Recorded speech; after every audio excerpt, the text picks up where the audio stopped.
Hi there, my name is Paul Acey. This is Jake. Also known as Paul Acey. Not really, but we are here for the official Plugged In Vodcast, and I'm usually not the one who starts talking. Jake is usually the one to introduce this stuff because he's so much better at it than I am.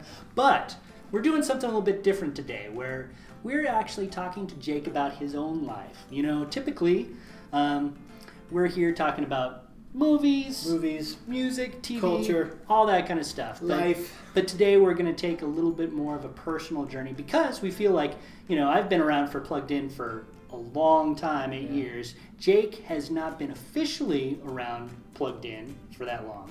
Nope. But unofficially, he's been around a lot longer than I have. Yeah. So, yeah, because you were kind of raised with Plugged In, right? I was, yep. Ever since I was a young tyke, we got the magazines, and I poured through them. Back when we had a magazine? Back when there was still a physical magazine, I poured through them faithfully and followed the transit. Like, yeah, it was. Now, did you actually read the magazine yourself? Read the magazine myself. Wow. Like, I might have been, I think my dad might have perused it, but I mean, I read it cover to cover. Wow. Like from the age of like 6 and 7. See, this is why we get along so well. Yeah. Now we know. So I know that there comes a time, you were kind of an odd kid, obviously, but there comes a time usually where, you know, as time goes on, you know, we've heard from a lot of teenagers who say, you're ruining my life because my parents won't let us watch these certain things. Yep. And I'm guessing you probably had an experience like that as well, right? Yeah, it was a little bit of that teenager. You know, I think maybe the difference is my dad was really, when he found out how big I was on media, he really took a lot of time to try to walk me through what is media discernment. And I really loved that, you know, and I bought in, I was all in. But I think maybe, where it diverged a little bit is I didn't feel like he was ruining my life by teaching me discernment. But I did hit a point where I kind of felt like Plugged In was maybe missing the point on discernment. And maybe just focusing too much on how many F words were in a movie. Counting the swear words. Or how many times, you know, somebody mentioned poop. Oh my gosh, we just dropped from 5 to 4 stars right there. Plugs, sorry.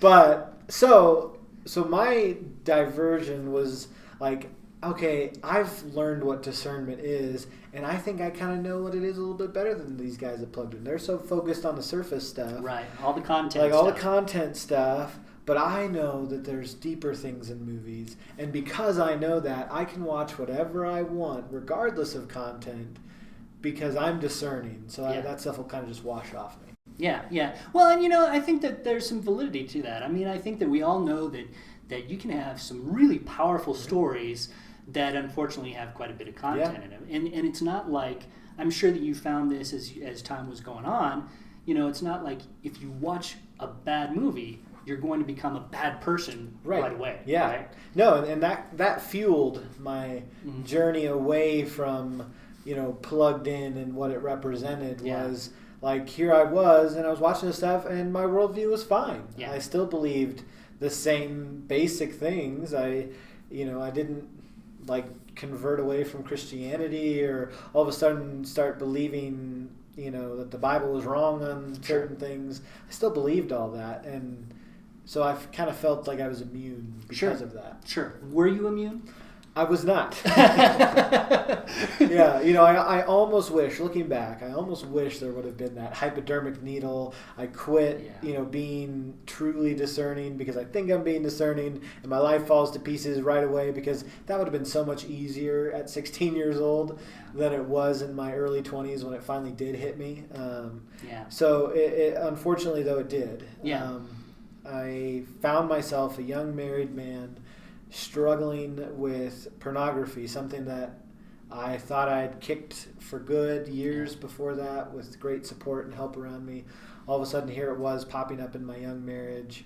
My young marriage was pretty much gone at that point because of that. You know, because of the revelation of me being back in that struggle, and when I hit that rock bottom of why is this struggle back that I hate so much, I went to my pastor, and I got help, and I did counseling. We started to pull those layers back, and lo and behold, as the layers came off of the onion that was me and my heart and my mind, each one was soaked and permeated with the media that I had been allowing myself to ingest on a regular basis for years. That I thought I was just fine, never changed my viewpoint, but all of a sudden, all these people and characters and stories I was spending tons of time with had been affecting me slowly and just kind of telling me, you don't have to change your view, but it's really not that big of a deal. Right. Yeah, and that's sort of the sneaky thing about it, because, I mean, as we were just saying, it's not like, in some ways that's right. I mean, one movie is not that big of a deal, but at the same time, there's sort of this accumulated effect that can sort of occur, and I think that when you talk about the time that you spend with entertainment, and we all spend a lot of time, it seems like, with entertainment these days, there is sort of a relational aspect to it too. There is. Right? There absolutely is. I mean, we wouldn't care about these stories if they didn't mean something to us in a powerful, emotional way. Yeah. And we talk a lot about how that can be for good, but it seems like the conversation people don't want to hear it when we want to talk about where it can be negative. We kind of want to have our cake and eat it too, and say movies can influence us so beautifully for good, but when it comes to the bad stuff, no, it doesn't bother us at all. And it's a half truth. Yeah, it really is. I think one of the things that we all sort of know is that we're wired for storytelling. Yeah. We know that stories can be educational. I mean, that's what they were first, in some ways, designed to do. I mean, they were designed to teach us how to deal with the world around us and that type of thing. So we know that they're incredible teachers, and yet sometimes we forget that they can have sort of that negative influence. We can be learning some unhealthy things, even when we don't know that that's what's going on. Right. It's really easy because we like a lot of these stories. Yeah. There's, there's things to like in them, and that's why we watch them. That's why we continue to soak our, hang out with them in that sense. Like, show me your friends, I'll show you your future. Like, we like certain things about it, and so we kind of say, hey, I'll ignore this other stuff. When maybe we don't, certain, like in real life, there's friends that have negative influences on us, and we acknowledge that with friends, but we have a harder time with the media we watch because it's not a human being, maybe it can't have that same influence, but I think that's where it's sneaky. I think so too. Now, you were mentioning earlier that one of the things that actually helped you in this process were your real life friends, right? Yeah, just like the fact... we talked about this a little bit when we talked about Miley Cyrus, where it's like, the culture has a lot of influence, but what means more ultimately is the real life relationships. And part of my problem was I was soaking myself in these, visual story relationships, and I was ignoring the real life relationships that would tell me to be careful in those areas. So it wasn't just that. It was that I didn't have real life relationships that were helping me counterbalance that. And so since then, that's been absolutely huge, is having, for me as a man, having men around me that can speak into my life and help me call out these things, that maybe I might miss because I like this story or I like that story.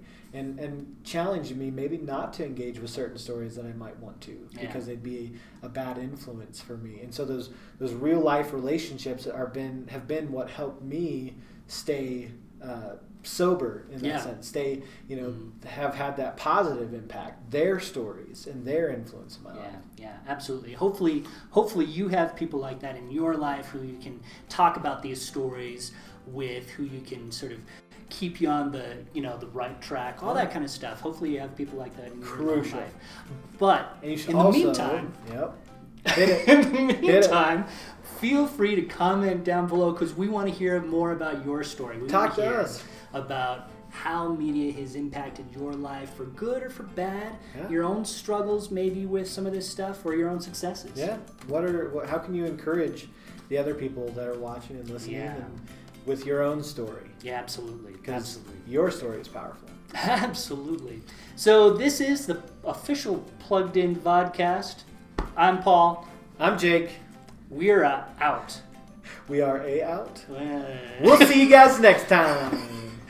Talk to you later. Bye. That sounded like you were like hanging up Yeah, you're right. a phone call. You're like, I gotta go. Talk to you later. Bye.